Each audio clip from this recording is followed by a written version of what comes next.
Hello and welcome back to the another episode of Daily News Quiz Analysis for IAS Prelims 2025.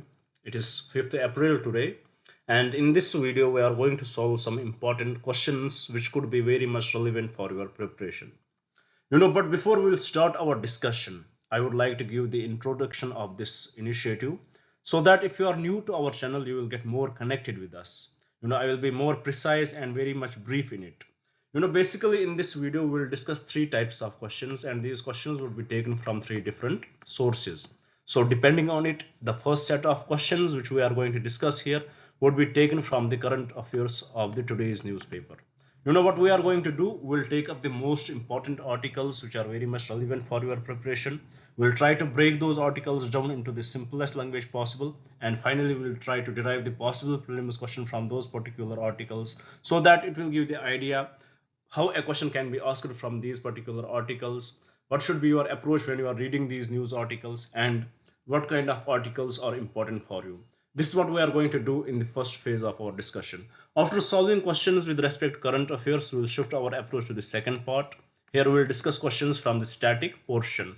As you know, currently we are discussing Indian polity, and in Indian polity we are discussing the Parliament of India, and in Parliament of India currently we are discussing the Lok Sabha. So today we are going to take a few discrete topics related to Lok Sabha, which may seem, when you are reading those topics from your book, they may seem very much unimportant to you, and you may not consider, you may not have that much concentration towards those articles, but trust me, those are the articles which deceive you in the exam. So we'll take this discrete analysis, we will take those articles here, we will discuss them, and we will try to form a possible prelims question from those particular articles so that it will give you the idea how exactly a question can come in the exam, and it will prepare you well before your exams are there.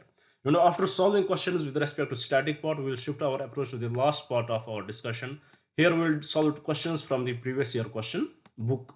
To me, this is one of the most important part of our discussion, because in here we will really understand what are the pattern used by UPSC over the years. We'll try to understand what is the vocabulary they had used for framing your paper, for framing the questions, and at the same time we'll try to understand how we can still solve the question if we don't have the proper knowledge. What are the elimination methods which we can implement in the exam? What kind of questions are there which we can try to attempt if we don't have the knowledge about those questions? That we will understand here in the last part of our discussion. After this, we are going to conclude our discussion. So with this is in nutshell what we are going to do in this video. Now, without any delay, we will start our discussion. But before we will start it, I would like to request you guys, please do subscribe the channel, do share it with your friends so that they may also get benefited from this initiative, and please do write in the comments what else should we bring for you guys. Now, without any delay, let's have a look at the first question which we had brought today. As you can see here on the screen, the question is basically about the transgender persons protection of rights act 2009. Before we will go to the context of the question, why we are discussing it here, before we'll go to the context of this question, first we will solve it. But here I would like to add one more thing about this initiative, that in this video, in this initiative, even though it is more close to the quiz, but it is not all quiz here. Here we discuss the news analysis also, so we can say it is basically a news analysis in which we give the proper points which are important for your prelims perspective or mains perspective, and at the same time we derive questions for you so that it will give the idea how the questions can be asked. So this is what this initiative is about. Now let's solve the question here. As the question says, according to the Transgender Persons Protection of Rights Act 2009, which of the following actions would be considered an offense punishable under the act? So this question says which of the following actions can be considered offense punishable under the act. So let's see what is the first option. First statement says refusing to employ a transgender person based on their qualification and skills. 100% correct. This is true, and this is exactly why we are discussing this question. It has direct connection with today's article. So first statement, please remember it. It is true, 100% correct. Second statement, denying a transgender person access to public restaurants solely due to their gender identity. 100% correct. This is also true. It is also punishable under this act. Third, voluntarily causing hurt to a transgender child. That is 100% true. So with respect to this question, The correct statement would be option D, that is all of the above. So here we established the answer. Very simple question. Sometimes UPSC may surprise you with such questions. You may overthink about the statements, and you may mark those statements incorrect. So what I actually want to say here, that you should trust your preparation. You should trust your preparation. You should have this confidence to solve such questions easily. Most of the students would eventually mark this question incorrect, because they will feel that how can UPSC ask us such simple questions. So please do remember this thing. Trust your knowledge, what you had read, what you had worked on from the last 1 year. That's what is important for your preparation. That's what is important for you to clear the exam. So you have to trust your abilities there. So with this, here we had understood the question. Now let's go to the context why we are discussing this question. Here I'm assuming that you had not read today's newspaper. So please don't worry. If you had not read it, we will clear it here. And after this discussion, I can say that you would not need to go to the newspaper. But still, if you want to, that is up to you. So here, let's go to the context of this news article. Basically, there was an article in the newspaper which talked about a people still wanting to move out of the margins. You would have heard about marginalization. How people are in a way cornered, how some kind of people are cornered. Sometimes group of people are cornered. For example, whether it would be caste based, whether it would have the social impact, caste based impacts, whether it would be the religious impacts, whether it would have the economical impacts. We would often hear that people are being marginalized. So with respect to this, government of India, they had brought up various acts, various legislations to take those, to uplift those people. So if we will see with respect to scheduled tribes and scheduled castes, government had brought up various acts, various legislations. They had brought up various constitutional bodies with respect to that. With respect to religion, with respect to particular religions, we had made our country the secular country so that everybody would feel safe. We had various constitutional acts. We can see fundamental rights we have with respect to those. For example, Article 24, 25, and all that in the line. So similarly, with respect to transgenders, with this case, with respect to transgenders, there are still people are under marginalized in it. And what are the reasons? Because we don't have enough legislations. The article here says we don't have enough legislations with respect to that, even though transgenders through the various Supreme Court decisions, Supreme Court decisions we had seen, they were recognized. For example, in Nalsa versus the Union of India case 2014, Nalsa, please remember this, this judgment, Nalsa versus Union of India 2014, in which the Supreme Court, the Supreme Court gave the best, in a way, mind-blowing judgment where they recognized the transgender, that it is the third gender. So even though we have these, we had recognized transgender, but still we have, then after that we brought this Transgender Persons Protections of Rights Act 2019, but still these people are marginalized. So what is the reason for that? The author of the article here discusses what are the various reasons why they are still marginalized. And if we will sum up all those issues which were given in, if we will sum up all those issues which were given in the article, I can highlight that it is the social, it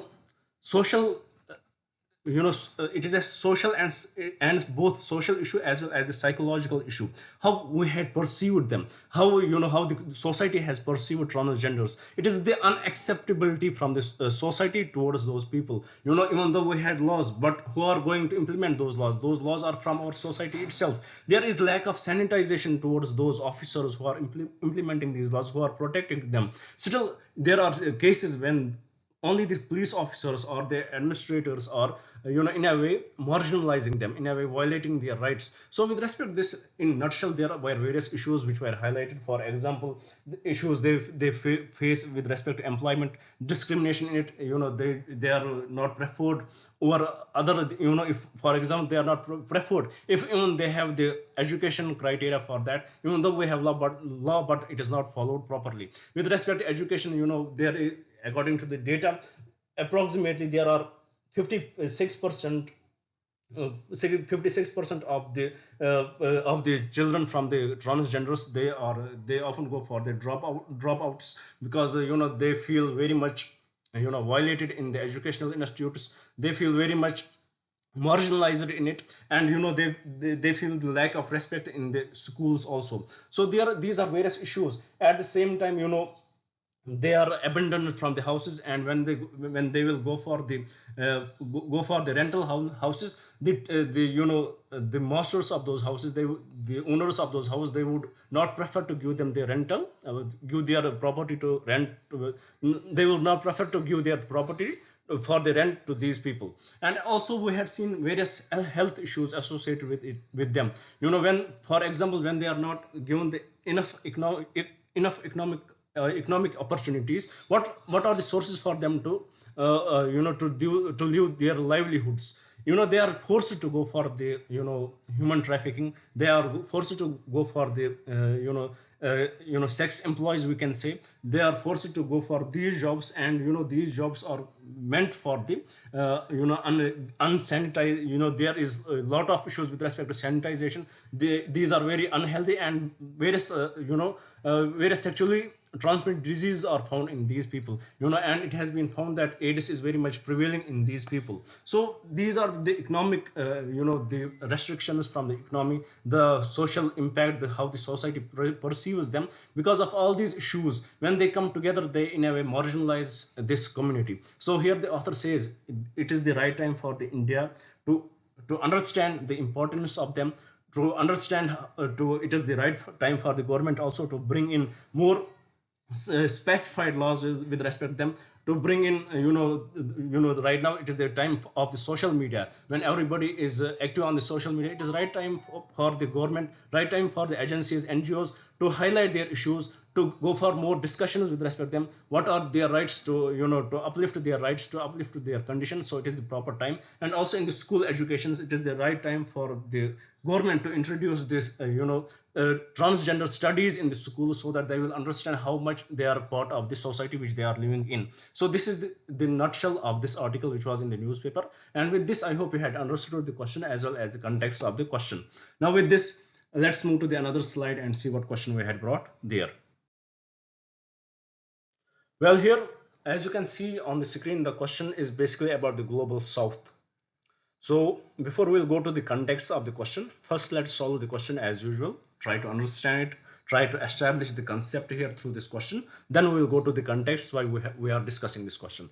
So here the question says, what has generally been a significant characteristic of the contributions of countries from the global south to the United Nations peacekeeping missions? So in a nutshell, in simpler terms, the question is asking us what global south contributes to the United Nations peacekeeping missions. So let's solve the question. First statement, primarily providing financial resources and logistical support due to their economic strength. No, totally incorrect, because global south, it is about the countries which are least developed or developing.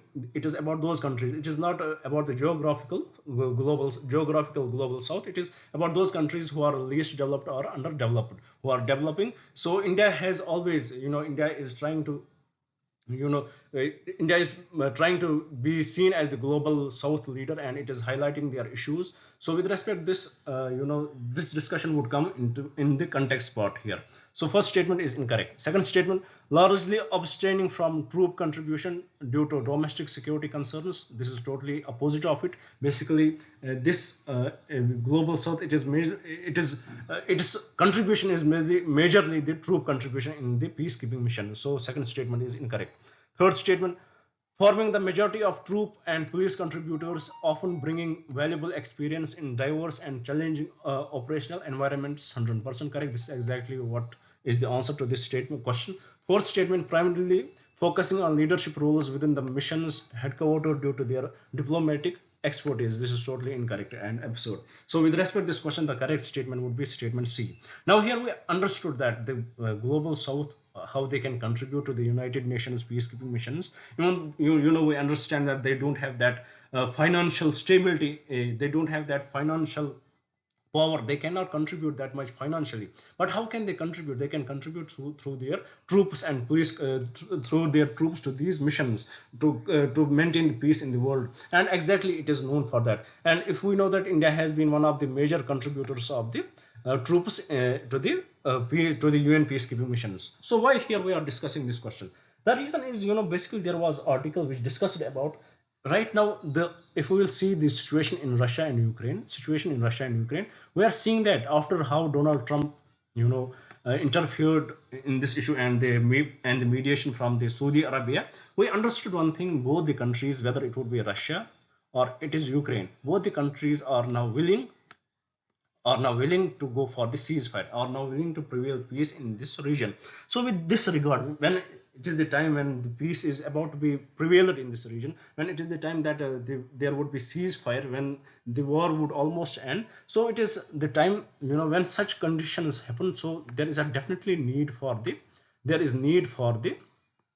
peacekeepers. There is definitely need for the peacekeepers. So with respect to this, France and Britain, they stood up. They stood up, and they in a way wanted that their troops should be kept as peacekeepers in this region. So what is the issue with this? If we look at this issue, it is very much, in a way, it has a geopolitical understanding behind it. We know that about France and Britain, they are the members of NATO. They are members of the NATO, and this war, we can say this trinary, we can say this war actually started because of this, that Ukraine was trying to go close to the NATO.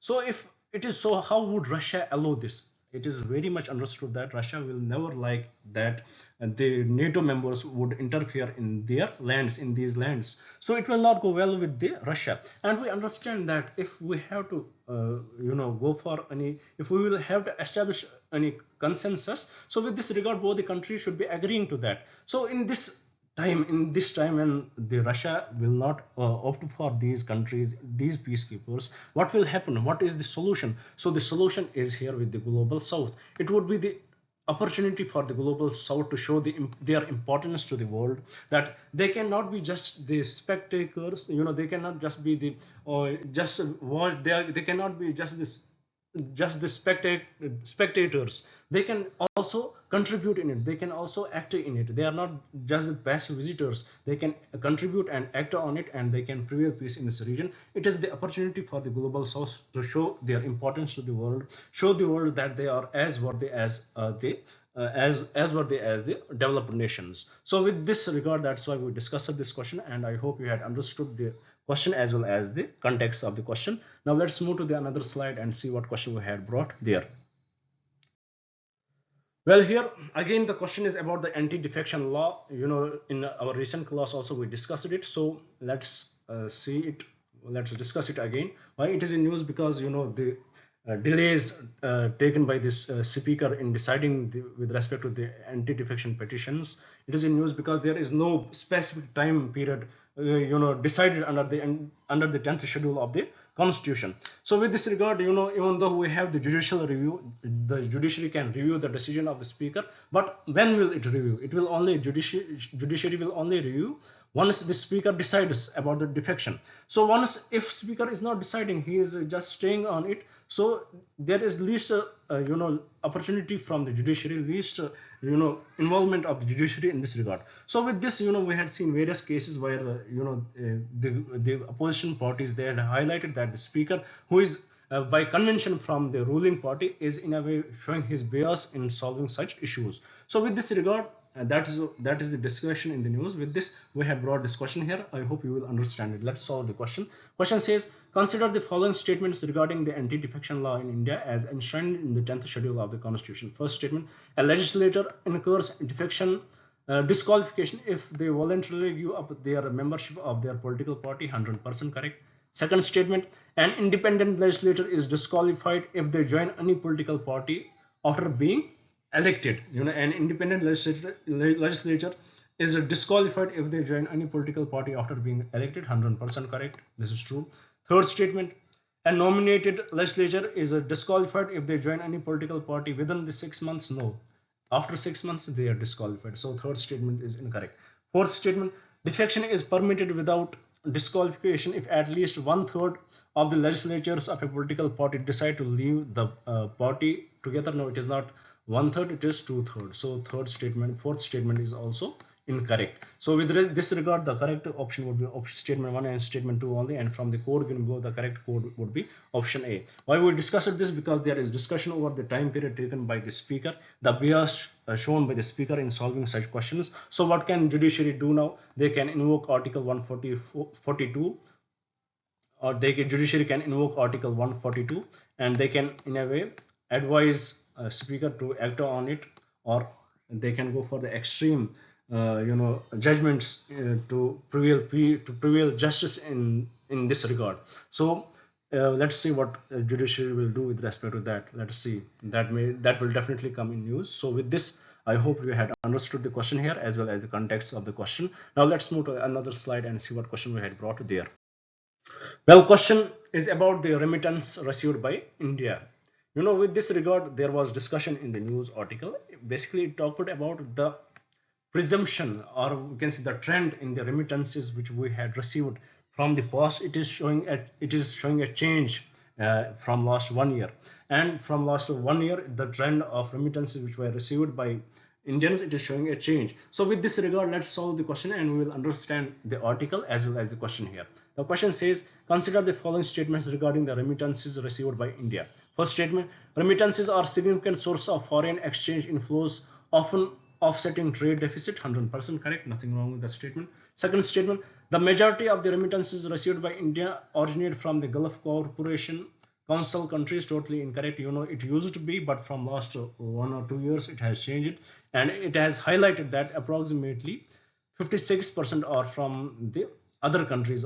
We can say USA, West and Western countries. 56% of the above 50% of the remittances are received from the Western countries. The trend has changed, and with respect to this, there was much discussion on it. I would like to highlight it here only. The discussion was where, with respect to Indian diaspora, which are the countries which have the highest Indian diaspora? Is it Gulf Cooperation Council or it is Western countries? So with respect to this data, as we are seeing that we are receiving remittances from the West now, it should have been the Western countries, but the case is different. Still, the Indian diaspora present, the highest number of Indian diaspora are present in Gulf Cooperation countries itself, GCC countries itself. So, and after that to the Western countries. Now, what is the reason why the remittances from the Western has increased? In the article, there were various reasons were highlighted. For example, the policy change in right now in USA, that the impact of Trump. The people there, they don't feel safe and they want to shift their money back to their home countries because they may feel that they may be shifted back. And also the reason is, which I believe, is that in the Gulf Cooperation Council, who are the people who work there? They are usually those low skilled labor, they work there. And in the Western countries, who are the people who work there? In the Western countries, people who are working there are the people with high qualification. They are high skilled people. So definitely the high skilled people will attract more money. They will be given good salaries there, and at the same time, the habit in the Western countries, the people, they don't stay with the one job. They would go for the low skilled jobs, part-time jobs, and because of that, the money they earn pile up with respect to the Gulf Cooperation Council. So coming back, this is the context of the question. This is what was in the news. Coming back to the question, second statement is incorrect. Third statement, it says remittances primarily flow to urban metropolitan centers. No, they primarily flow to rural centers, rural areas. So third statement is also incorrect. Fourth statement, the ease and cost effectiveness of the digital payment platforms have led to substantial increase in the volume of remittances received in recent years. 100% correct. This is exactly true. So with respect to this question, the correct statements are statement 1 and statement 4, and from the code given below, the correct code would be option B. With this, I hope you had understood the question as well as the context of the question. Now let's move to the another slide and see what question we had brought there. Well, here the question is again about the Agastyamalaya Biosphere Reserve. Let's see what does the question say here. First, why it is in news? Because the Supreme Court has directed Chief Election Commission, to survey forests in, Agastyamalaya Biosphere Reserve. So let's solve the question. The question says the Agastamalya Biosphere Reserve, a UNESCO designated site, spans across which of the following Indian states? It is definitely Kerala and Tamil Nadu. So with this, we had completed our questions with respect to the current affairs part. Now let's move to the another part where we will discuss a question from the static portion. As you know, as I told at the beginning, that currently we are discussing Indian polity, and in Indian polity we are discussing the Parliament of India, and in Parliament of India we are discussing the Lok Sabha. So today the question is about the term of office of the Lok Sabha of the Speaker. We are discussing in the Lok Sabha, we are discussing Speaker. So question is about the term of office of the Speaker. So let's solve the question, and through this question we will understand this important fact. The question says, what is the term of office of the Speaker of the Lok Sabha? First statement, 5 years from the date of election as Speaker. You know, it is so, 5 years, it is from the date of election. After that, 5 years. Is it only after that only 5 years, or something more is added in it? So first statement becomes incorrect because there is something more added in it. Second statement says coterminous with the term of the Lok Sabha. No, very close to the first statement. It is exactly the first statement but very different. Third statement, until a new speaker is elected after the dissolution of the current Lok Sabha, 100% correct. This is the exact answer to this question. 5 years from the date of election as speaker, then until a new speaker is elected after the dissolution of the current Lok Sabha. So the correct answer to this question would be option C. With this, I hope you had understood the term of office of the Lok Sabha. Now let's move to the last question of our today's discussion, where we will solve a previous year question. You know, as currently we are discussing the world geography, and let's see what question was asked in 2017. I guess it was asked in 2017. Question says, which of the following is geographically closest to Great Nicobar? It is definitely Samudra. So with this, the correct answer to this question is option A. And with this, we had completed today's discussion. I hope you would like the video. I hope you would share it with your friends, and I definitely hope you would subscribe the channel. Thank you for staying with me. Thank you very much, and have a nice day.